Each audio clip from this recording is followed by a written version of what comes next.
Hello everybody! How's it going, guys? It's been a good long while since I have come back with another video. It's been like, what, almost 4 weeks now. In that span of time I was taking a little short time away from YouTube in general and just some time for myself. It was really nice. But now that I'm back, I thought what better way to start off than doing the mid-year book freakout tag. My second time doing this tag. I did this tag last year. This tag was created by Ellie and Shemi. I'll leave their links down below. Without any further ado, let's get started because there are actually some pretty interesting books I've read this past year. I honestly can't believe it's July already. I just have this mentality thinking that July is the middle of the year, and actually it's June that marks the halfway mark of the year. You know, at this point, nobody should be surprised that I'm always late to these type of things, always. Whether it be like a book haul or a wrap up, you know, you can bet that wrap up being 2 months later than the actual date that I read those books. Enough rambling on, we are gonna get started to the questions. There are 15 questions. Alright, question number 1, best book you've read so far in 2018. So this book, hands down, will have to go to The Woman in the Window by A.J. Finn. This book was freaking phenomenal. It took me by surprise, and I loved everything about it. This book is about a woman who has agoraphobia. She basically lives in her house like all the time, and you know, to pass the time and stuff, she spies on the neighbors, and these new neighbors move in next door, and she sees something that she isn't supposed to see one night, and something bad happens, and yeah, as you can see, bad stuff goes down from there. But honestly, it is shocking bad stuff, so it's just so good. Every time people are like, oh, what are your favorite thrillers, I'm like, this one. You guys should read this. And this book is also being made into a movie as well. That's coming out, I believe, next year. And the main character is being played by Amy Adams and Julianne Moore. She's also going to be playing a character in this book. And I'm so excited because those are the two actresses that I actually, you know, respect. So I'm so excited to see the adaptation of this. And honestly, if you guys haven't read this book, I highly recommend it. It was so gripping and fast-paced. One of my faves of 2018 so far. Question number 2 is best sequel you've read so far in 2018. Okay, so, fun fact, I haven't even touched or reached the halfway mark of my Goodreads challenge. This year I set it to 50 books. I believe I'm like at the 17 books, something like that. And none of the books are direct sequels to any other books I've read so far this year. So instead, I'm going to be doing a different book written by the same author. What better genre to pick that off than mystery thrillers? Because honestly, so many authors usually write different, you know, books in the same genre. So I'm just going to do that because I honestly haven't read a single book that is a direct sequel to any of the books I've read. I already said this. Anyway, so the best sequel, or you can say the best book I read from the same author this year, and I just finished it, is The Last Time I Lied by Riley Sager. Riley Sager is also the author of Final Girls, which I absolutely loved and I read last year, and Stephen King blurbed it saying the first great thriller of 2017. And this one took me by surprise just because I really liked how inventive it was. It took like this horror slasher trope of the final girl and just played around with it, and I absolutely loved it. So in this one, this is the book of the month, not sponsored, and I picked this as my pick for this month, and when it got to me, I immediately picked it up, and I read it in like basically a single night, and I was just shook because his writing style just vastly improved, I think, from Final Girls, and the story in itself, I think, is a little bit better and better executed. This book is basically about a woman who 15 years ago is at this camp. Her bunkmates, cabin mates or whatever, they one day just disappeared. They went out of the cabin and disappeared into thin air. Nobody knows what happened to them, or nobody could find them. And so 15 years later, she's now this famous artist. So the owner of the camp asks the main character to come back to this camp called Camp Nightingale because she's gonna reopen it, and she wants her to, you know, be there and teach them how to paint and stuff. So the main character of course says yes, otherwise we wouldn't have a mystery thriller. If the main character said yes, nothing would have happened. So thank God she said yes, because now she's going back to this camp and maybe hopefully get a second chance at finding out exactly what happened to those missing girls. Unfortunately for her, sadly, somebody or something wants the past to stay buried. Honestly, this was really good. I had felt so many camp vibes from this, from other horror movies, like Friday the 13th-ish kind of vibes. I honestly can't wait for more people to read about this so I can talk about it more, just because this book just came out. Pretty sure this is the best book I have read from a different author this year. Question number 3 is new release you haven't read yet, but you really want to. Okay, so there are so many books that have come out that I really want to read, but there has been a book that has come out and I have been dying to read but have been putting it off just for unknown reasons, honestly. And this book is A Reaper at the Gates by Sabaa Tahir. If y'all didn't know, I honestly think her books are so underrated and nobody ever talks about them. Like An Ember in the Ashes. I bought this, actually one of the books I bought just because of its cover. Like one of the first books. I did never do that. I bought it off Barnes & Noble because I saw the cover and I was like, that is gorgeous. Bought it, read it, loved it. Got the sequel. A lot of people didn't like it. I liked it. I think I liked the first one more, but it was still pretty damn good. And I think it kind of died off just because this sequel came out 2 years later than the second book. I honestly think it's just her 2 books overall are just so good. Like the world building, the characters, and the writing is just amazing. And I can't wait to read this. I've heard a couple of people who've read it already say it's really good, so I'm really excited. But honestly, other than that, I haven't heard too much about this, so that's pretty sad. But hopefully I will be able to pick this one up soon. Question number 4 is most anticipated release for the second half of the year. And I have this book out right here. It's actually an arc, and it's Muse of Nightmares by Laini Taylor. So if you guys didn't know, Strange the Dreamer is one of my all-time favorite books of all time. Muse of Nightmares is the second book. I got this arc at a novelty party in New York when I went there for BookCon and Book Expo. I am lucky enough to get a copy that I could possibly read before it comes out in October, I believe.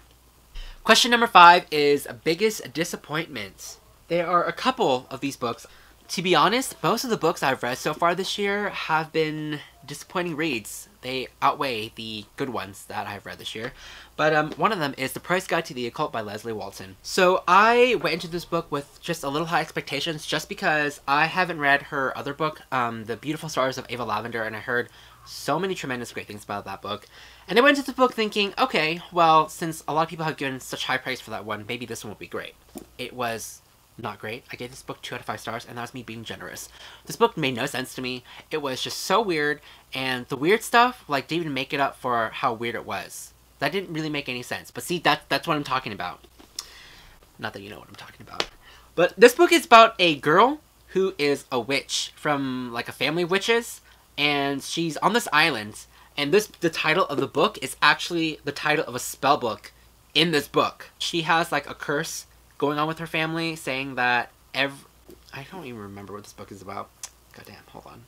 Now that I read the back, I remember a little bit now. It just tells you how forgettable this book was to me. But she basically gets this book, and evil and mayhem starts to ensue that follows this, The Price Guide to the Occult. That's all pretty much I'm going to say. I really have nothing to say other than that I did not really like it. And more thoughts on this in a wrap-up video. I haven't filmed a recent reads video in a while, and that will be up soon.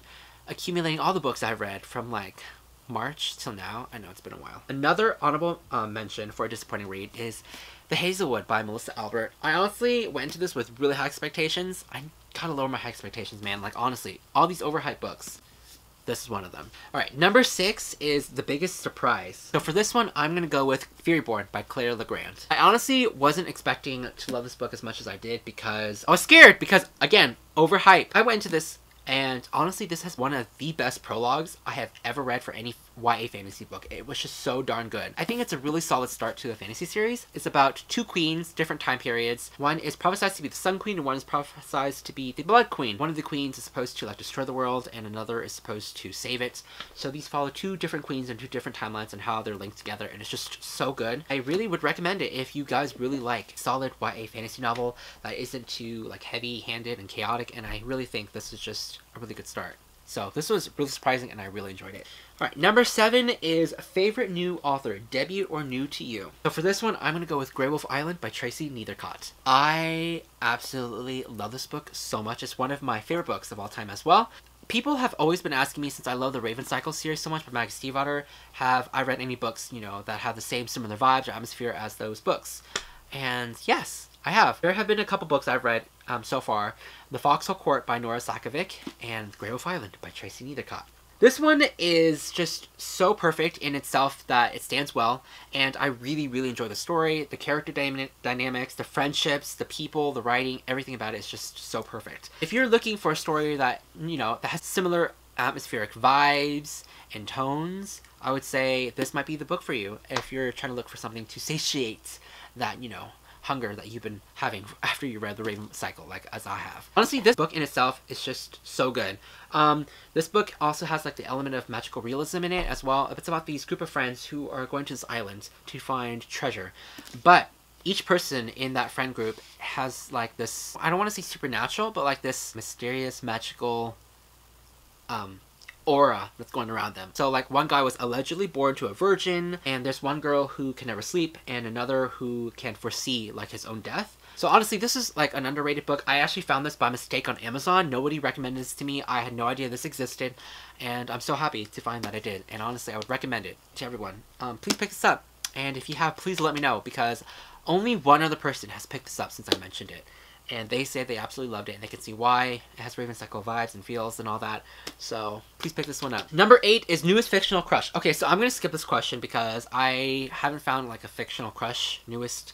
I mean, if I had to pick one, it'd probably the whole friend group in Grey Wolf Islands in this book, because friendship goals and newest favorite character. I would have to say a character in this book, again, who has deep ties to the island, just because, again, friendships and character dynamics in this book, phenomenal.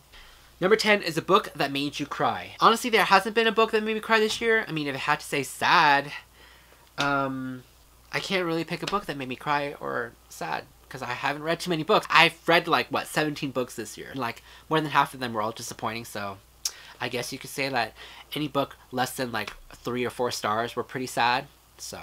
Question 11 is a book that made you happy. For this one, I'm going to go with A Court of Frost and Starlight by Sarah J. Maas. I'm just kidding, I actually DNF'd this one. Let's see how many pages I went into. So I am 64 pages into this book, and I DNF'd this little tiny baby just because it was a waste of money, honestly, for me anyway, because I bought this. But contrary to that book, any book, like I said, with 4-star average higher is a book that I thoroughly enjoyed and genuinely liked. So, alright, number 12 is favorite book to film adaptation you saw this year. So for this one, I think that you actually have to have read the book to enjoy the movie. Otherwise, I mean, if you knew the book existence but you saw the movie, it doesn't really count. Because for this one, I was actually going to pick Love, Simon, or in this case, Simon versus the Homo Sapiens Agenda. Fun fact, I actually haven't read this book yet. I've seen the movie, I haven't read it, but do I plan on reading the book? Yes. I do plan on reading this, just not at the moment. I don't really pick up contemporary books at the moment. I'm not feeling them. But that's not to say I will never read them again. I thoroughly enjoyed the movie. I really liked it a lot. It was super relatable. But now we're going to answer that question. My favorite book to movie adaptation would probably be Ready Player One by Ernest Cline. I honestly thought it was such a great adaptation. They left a lot of things out. They switched a lot of things up. And they added things in, which I was totally okay with. And I actually thought it was a really solid adaptation to this book. I honestly thought the book was a little chaotic and a little bit messy at times, but that's not to say that, you know, drive away my enjoyment from this book, but I thoroughly enjoyed the movie. So, Ready Player One was a great thrill ride, which I highly recommend everyone to see. Question 13 is favorite review you've written this far, book to version, favorite video you have done so far in this year. There are actually a couple of videos I did this year that I really enjoyed, and one of them being the vlog for Book Expo and BookCon. I really enjoyed editing that just because it was so easy and it was just so fun and nostalgic. I really enjoyed like editing it and filming it. That's one of my faves. And another one is any like thriller or recommendations video that I've done so far this year. I really enjoyed making. I actually put a lot more effort in those videos than most of the videos that I do, just because I want to recommend, you know, some of my personal faves and like all the books I've joined reading to you guys. So if you guys want to watch any of those, I'll leave a link to either of the videos that you guys want to watch above. Question 14 is most beautiful book you've bought so far this year. So for this one, it'll be hands down Circe by Madeline Miller. So freaking beautiful. This is actually the UK edition, and it's just so gorgeous, and I had to pick it up. So this one takes the twist on Greek and Roman mythology Circe and expands it into a full-blown novel, which I'm really excited to read. And this one is standing front-faced, front cover out on my shelf because of how beautiful it is. Alright, last question is what books do you need to read by the end of the year? I mean, it's no given that I really want to read Muse of Nightmares by Laini Taylor. Children of Blood and Bone by Tomi Adeyemi. I really want to read this book by the end of the year. I absolutely have no idea why I haven't read it yet.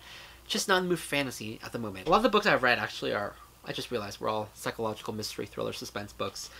But yeah, hopefully I'll finish off the first Harry Potter book because I'm like 30 pages in or something like that in the first one. And I started that book like last Christmas. So hopefully, it won't take me until the end of like this year's Christmas to finish it. The first book in Harry Potter. Alright guys, so that is this year's 2018 mid-year's book freakout tag. I hope you guys enjoyed this video. If you guys did, please give this video a big thumbs up. All my social media, everything will be listed down bar below. Thank you so much for watching, guys, and I will see you guys all soon, hopefully, with a new video. Goodbye.